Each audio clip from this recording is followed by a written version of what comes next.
Vecdu Midnight Hunter or Swarm Being of Beasts if you want, and Mob Lookout are new cards from Spiderman that are now available on MTGO, and they actually make Black Madness somewhat good. This is a deck we did a deep dive on our Patreon, and I want to showcase you at least the final result so you can see what's going on here. So the Putrid Imp is a great discard outlet. It proved to be really amazing in this deck actually, since you can go like turn 1 Imp and turn 2 discard your 2/2, so you have 5 power on turn 2. Pretty hard to stop at that point. Obviously that's the Disneyland, the dream draw. It's not gonna happen every game, but when it does, you usually win the game, especially if you're going first. 2 Bone Shards. This is a removal spell. It helps us discard cards, which obviously we want to discard the Imp, the Vecdu or the Swarm Being of Beasts. We want to discard the Arms of the Vein, and also we don't mind discarding the Sneaky Snacker as well. We can also hardcast the Sneaky Snacker. We are playing 1 Aqueduct and 4 Soured Springs, the ping lands, which fix for blue as well. We then play Sign-in Bloods and Night's Whisper, not only to dig through the deck, we can also target the opponent with Sign-in Blood to make them lose life, but obviously to bring the Snackers back very consistently. This seem to work in this deck pretty well.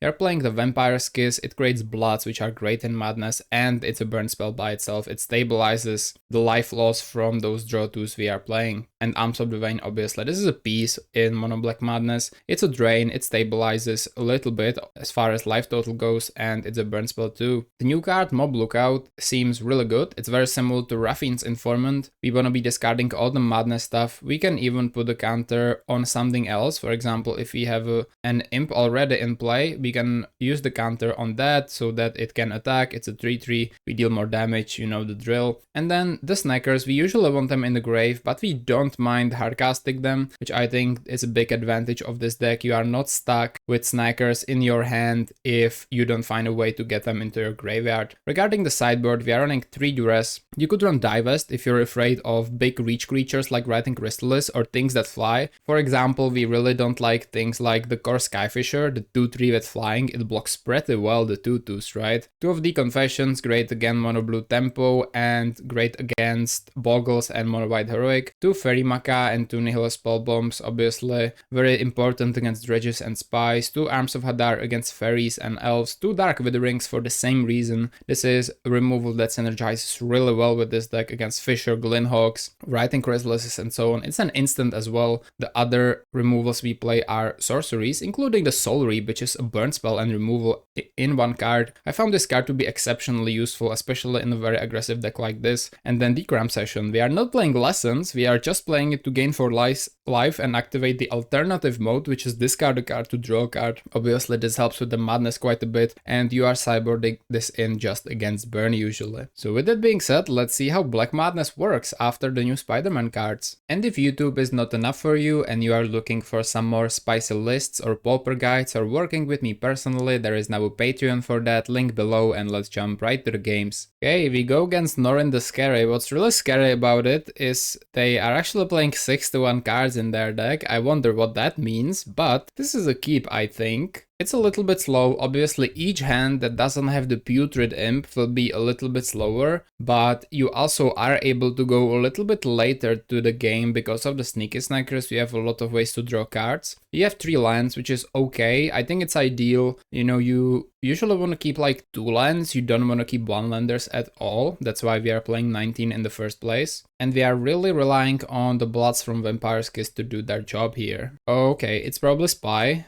which is, let me tell you, that's not a good matchup game 1. Especially with his hand, I don't think there's even a chance for us to be... Yeah, they will just turn for us. To be honest, if you see this hand with this deck, you can, I think, like already concede. I mean, I hate to be the one who gives up, but they basically have turn 4 Spy. They also have Overgrown Battlement, which they can actually play right now. And yeah, this doesn't look too hot for us here. So it's turn 1, they have a Battlement. Okay, well, we can just pass. It's pretty sad because I was pretty happy with this hand, and now I'm you know, pretty much certain we will lose. Okay, so comment of the day will be, what do you guys think about Spy? Is it a card that should be banned? I've heard that in Legacy there are basically two different cards that work like Spy with their abilities, and there are some, you know, some protests to make the card actually go away from the format.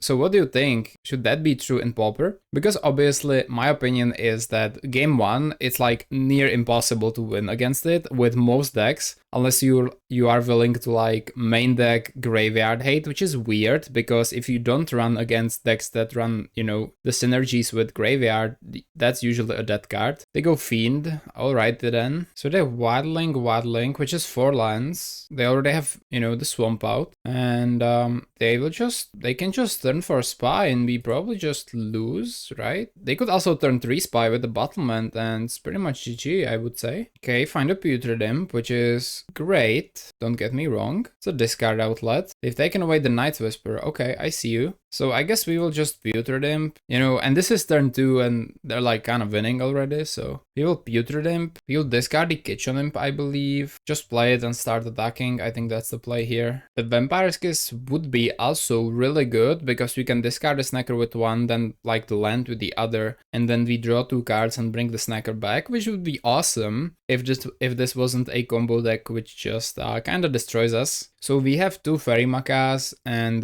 2 Spell Bombs, which I guess is cool. We can't kill the Fiend with the Dark Withering, so that's, you know, less cool, I guess. And I think they could just win, to be honest. They could. They could tap 3. We know they probably have a 4th land in there. Yeah, this is turn 3 kill, and there is nothing we can do with it. I'm not a big fan of Spy being in the format, I'm just gonna say how it is. I think game 1 it's near impossible to win, and then you are praying for your sideboard pieces to actually come through. If you're not playing something like a counterspell main deck, but that's of course very exclusive to blue. They will sacrifice 3 creatures, bring back the Lotla Giant, and that's a great game right here. They also gambled, it seems, because they had 1 more land in there, but it was 8 from the bottom. So yeah, we just still die, right? Even if they like bring the Lotla Giant, it's still like so much damage. So let's go to the sideboard. Crime Session doesn't quite work. So what we have to do, we are forced to do this. I think the Arms of the Vein aren't the most useful here. We need Bone Shards. We don't mind Duress, but people, I mean Spy players play a lot of non-creature spells. We could pick up something like Lead a Stampede or Winding Way at least. 1 Snacker, 1 Wagdu, maybe another Arms. We will bring in 2 more Duresses. Then we will bring in 2 Spell Bombs. This is a very heavy, I guess 1 Night's Whisper. This is a very heavy deck for a sideboard, right? Guess 1 Lookout and then 2 Fairy Mockups. Anything else we need here? I think this is everything. Dark Withering says non-black. I would love this against Mesmeric Fiend, but it doesn't quite work. So that's everything we have. That's everything we can do. I didn't want to discard or sideboard out so many draw 2s. The reason being that we actually need them, right, to kind of make this work. We are going first, only 1 land. We need to mulligan this. Not too many sideboard pieces. This is even less sideboard pieces and a tapped mana base, which seems very bad, to be quite honest with you. So I think I will go to 5. Okay, sure. I can work with this. We can ditch a land and probably Sign in Blood, as much as I don't like this. So the Imp, I mean, the Imp is like a clock. It's very slow though, regarding, you know, how fast they are in comparison. So I will take this energy and go Sign in Blood. That's it. We will go Swamp and we will try to Duress them first. Let's see what that brings. Land Grant, Winding Ways, Lead the Stampedes. Okay, Land Grant. Okay, so they've turned,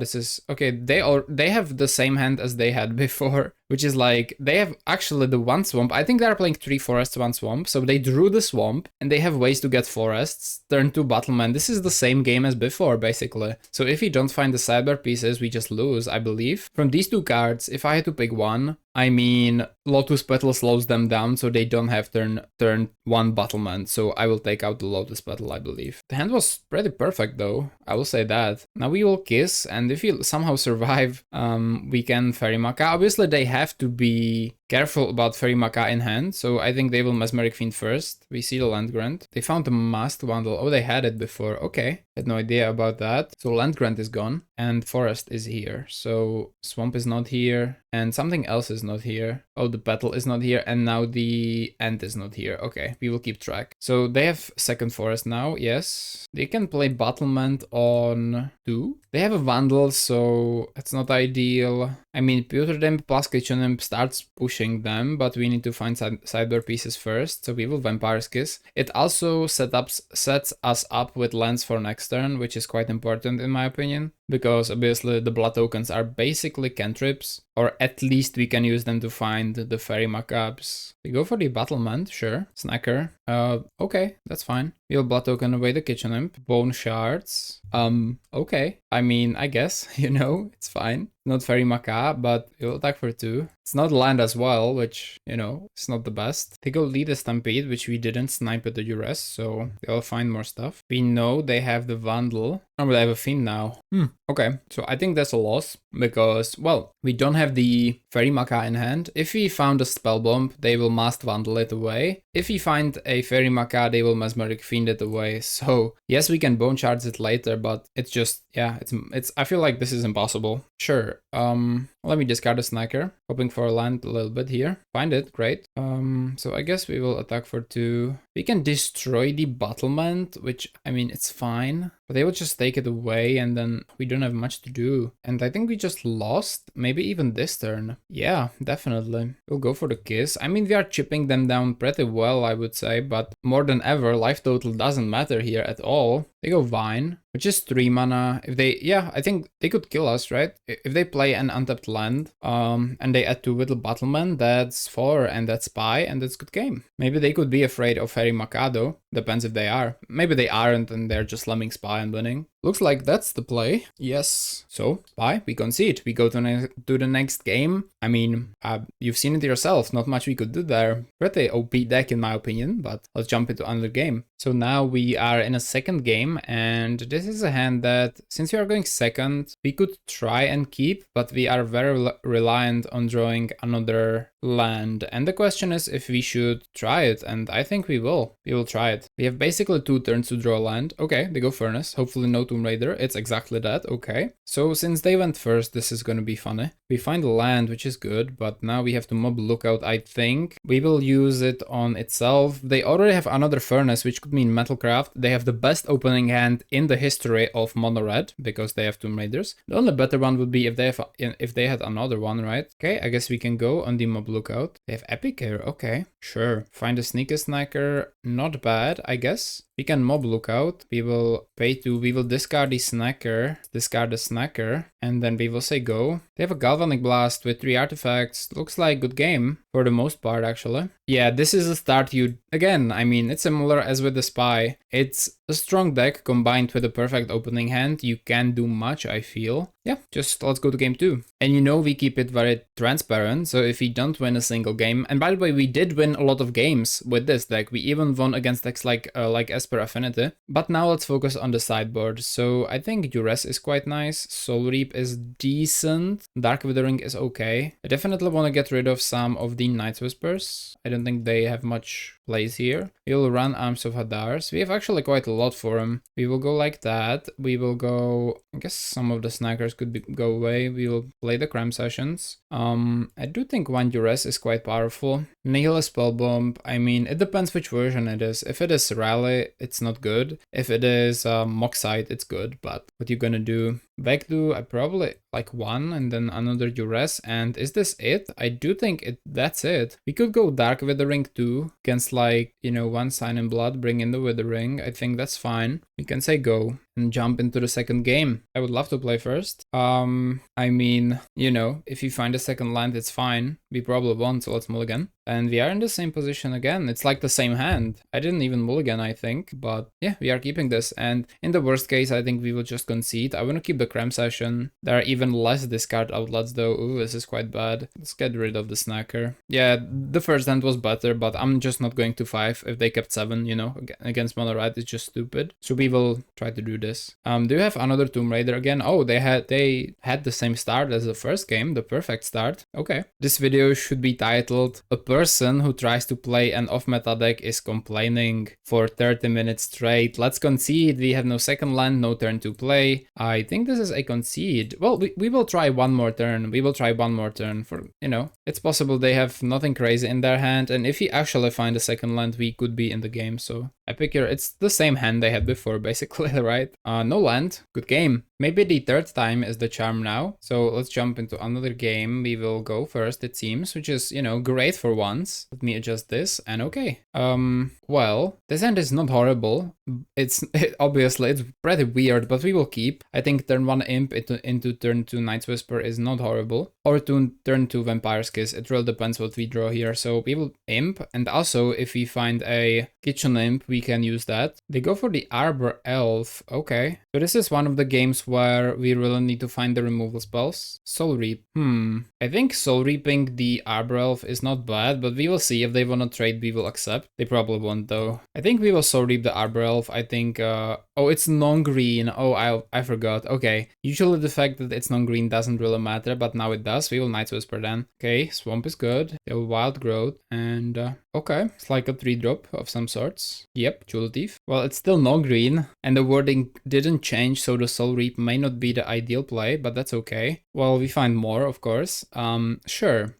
I think we still have game, maybe some. We will discard the Amps of the Vein and cast it, and then I guess we will Vampire's Kiss them. We will try to find a land next turn with something like the Night's Whisper. I wish they would play like a Chrysalis even. It's weird to wish for that, but the Soul Reap, you know, will definitely help with that quite a bit. We have them at 13, which is not horrible. With double Soul Reap, if they actually play something that's not green, we could... Oh, they play Golgari, probably playing Venom, which is quite a powerful card. It's a 5-drop, it's a 4/5, it's exceedingly powerful, I think, in this archetype, so they are trying that out. And instead, it's Avenging Hunter, okay. Well, they have nothing with reach, so that's good. We can yoink that and actually find a land this way. Seems very helpful. Problem is, Soul Reap still doesn't work. By the way, why is it non-green? Do you guys know the lore? Because it's like green creatures don't have souls, or what's the lore reason here for non-green? Not that I'm complaining, I think the card would be too strong if there wasn't a restriction, but just thinking about the lore from this perspective. We do find Arms of the Vein. I don't hate it, but I would like to Night's Whisper first. That's not very good. I mean, the hands we are drawing this playing session are pretty weird in my opinion. We can't attack. Well, I would love to steal the initiative. Well, okay, we can find land if we discard something is the thing. So I guess what we will do is we will discard the Arms of the Vein, hit them for 3. We will pay 1, and then this gives it flying, which means we can steal the initiative or not. Cast down maybe. Oh, they're actually playing cast down. Okay, well that's real bad. That's real bad. Okay, troll. Okay. I mean Soul Reap works on that, but the problem is this is already a lot of damage. They will trap us next turn, which means we probably lose anyway. Swamp is nice. If they like didn't have the green creatures, we I think would have won this game because this is 6 damage with the kiss. It's so much damage, but we are a little bit off with damage because we didn't draw. I mean, finding 4 draw 2s when we play 8 in the top 14 is pretty weird. We definitely want Dark with the Ring. The Soul Reap isn't as good. We will replace 2. Then I mean Confession is fine. I don't hate it, but I could see Duress being kinda good, but only kinda. I don't think it's the best. We will take away Night's Whispers for extract the Confessions. We will resubmit, see how this helps. Now we are going first. I'm kinda sick of these one-landers, to be honest. They are pretty difficult to deal with. Let's mulligan to 6. It's a little better. No, it's not really, right? We have no discard outlet. Oh my god.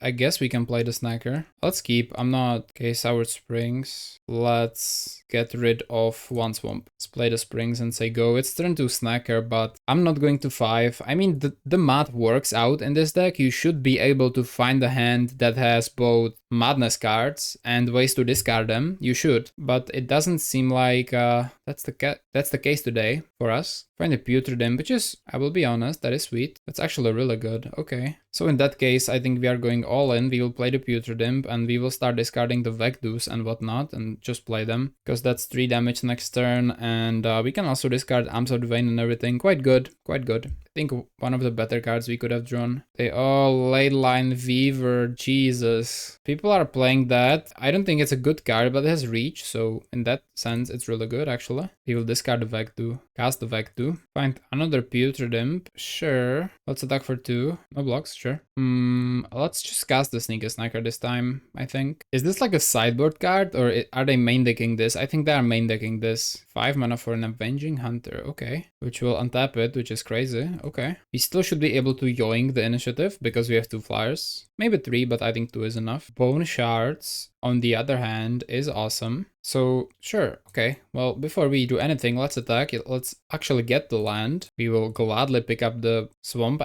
And I do think we will protect the initiative now. We will try to do it. We will definitely Bone Shards. Discard a card. We will discard the Arms of the Vein, which we are casting. Target them. And then we will probably Vectu block the Weaver if they attack with it. I do think they will. I mean, if you get a Forge in and they don't play Writhing Chrysalis. So this is Jund, by the way. Okay, don't be Writhing Chrysalis. It's an Avenging Hunter. It's a little better. I don't mind. We can steal the initiative again, but they will get Forge, which actually probably puts counters on the Weaver. It's not ideal. So they can trap, or... Okay, we don't mind them trapping us, to be honest, but Archives are quite good, so... They will probably attack, I would imagine. No, they won't. Wow, okay. Oh, I guess they are keeping it as protection. That makes sense. Okay, we will discard the Vectu and cast it. Oh no, it's legendary, guys. My bad. It's been a tough day. My bad. So, yeah, I do think... I still think we need to discard it. That obviously was horrible because it's legendary. Okay. So we will take the initiative at least. The Vectu misplay was a big one. I should have done this after the attacks, of course. What's lost? Well, that's Scry 2. I mean, Scrying 2 seems quite powerful as well, because we have 2 Putrid Imps which can get flying, and we are not probably trading anyway, right? Let me Scry, I think. Yeah, let me Scry. Confession would kill the Avenging Hunter. We could Wisp. I don't like the Confession that much. I just won't burn. Let's just stop this thing and bottom that. Second main, we will Putrid Imp and Putrid Imp. I do like Night's Whispers. Kinda helps dig through the deck, hopefully. They will double swing and that's fine. We will not block. 9 is okay. They will take trap probably, which puts us to quite low. They could goad, but they will probably trap. Can create a treasure, which is quite good. Of course. Oh no. Now we don't have the trap, so... Yeah, might have been a huge mistake on my part. I don't know. Probably was. Because we could get to trap, but I'm not sure if we could actually get to trap though with this. This has reach, we kinda would be forced to attack pretty badly. And the board would get wiped. It's possible they are still playing something like a breath weapon. If they do, probably they will do it right now. So, okay, Nyxborn Hydra, sure. Okay, that's a cool synergy with the Hydra, not gonna lie. They just are casting the Hydra, okay. So they have double reach, we will Night's Whisper first. I think we lost this one, of course, but we will see. Find the mob lookout, which is not enough damage, I believe. Yeah, good game, okay. Well, I think that's it. We've seen that this deck doesn't quite work. I will see you in the conclusion. Okay, so welcome to the conclusion, and you guys have seen that this version just kinda doesn't work against top decks. Ramp is one of the better decks in the format. We got Whoop. Spy, the matchup is like impossible, but I think Spy is like really hard against most decks, so that's fine. But then Mono Red, I know they kinda had a perfect draw, but we were just too slow for them. So I actually, when we played this on Patreon, it was this exact version. We bodied some more grinded decks like Esper Affinity. We actually played it 2 times, we won both times because of the snackers and whatnot, so that was fine, but I do think the deck is just a little bit too slow. So if you have some version of Black Madness or Dimmer Madness for that matter, if you want to splash blue as well, please let me know. We will try that version instead, but this one, wouldn't recommend it. It has some decent matchups, I've won some games with it, but I wanted to show those that we really lost to see kind of where the weaknesses are of this deck if you're thinking about like building it and whatnot, so you know what to improve. So it's an open brew still, doesn't quite work in this meta game, especially against Spy. I just think Spy is a little absurd, to be honest, but this deck doesn't have game yet. Maybe with some changes it could, but not yet. So that's everything from me, and I really hope you still enjoy this video, even though the win-loss ratio was a disaster. So let me know what would you change in this deck and what would you do to improve it, and I'll see you soon. Have a great day and bye.